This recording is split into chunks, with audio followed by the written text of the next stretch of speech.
একদিন গ্রামে এক অদ্ভুত তাপদাহ শুরু হল।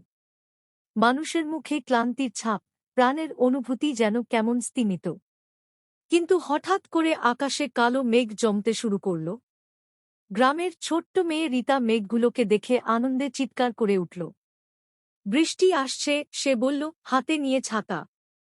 গ্রামের সবাই তার দিকে তাকিয়ে থাকল।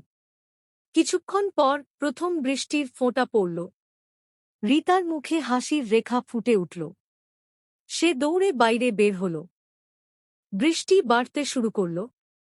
মাটি থেকে মিষ্টি গন্ধ ভেসে আসতে লাগল। রীতা এবং তার বন্ধুরা একসঙ্গে পানিতে নাচতে লাগল। তারা ভিজে যাওয়া পাতা ও ফুলের দিকে তাকাচ্ছিল যখন বৃষ্টি তাদের মুখে পড়ছিল। গ্রামের কৃষকরা মাঠে দাঁড়িয়ে বৃষ্টির দিকে তাকিয়ে আনন্দে হাত তুলছিল। তাদের জন্য এটি ছিল আশীর্বাদ। তারা জানত এই বৃষ্টি তাদের ফসলের জন্য কতটা গুরুত্বপূর্ণ।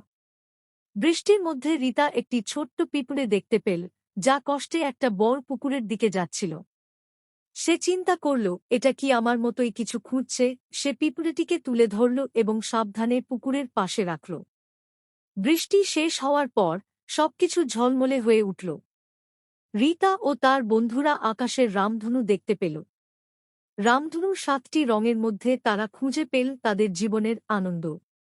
বৃষ্টির কারণে গ্রামের জীবন বদলে গেল। সবাই মিলে এই সুন্দরের আবেশ উপভোগ করতে লাগল। রীতা অনুভব করল, বৃষ্টি শুধু জল নয়, এটি জীবনের এক নতুন রং।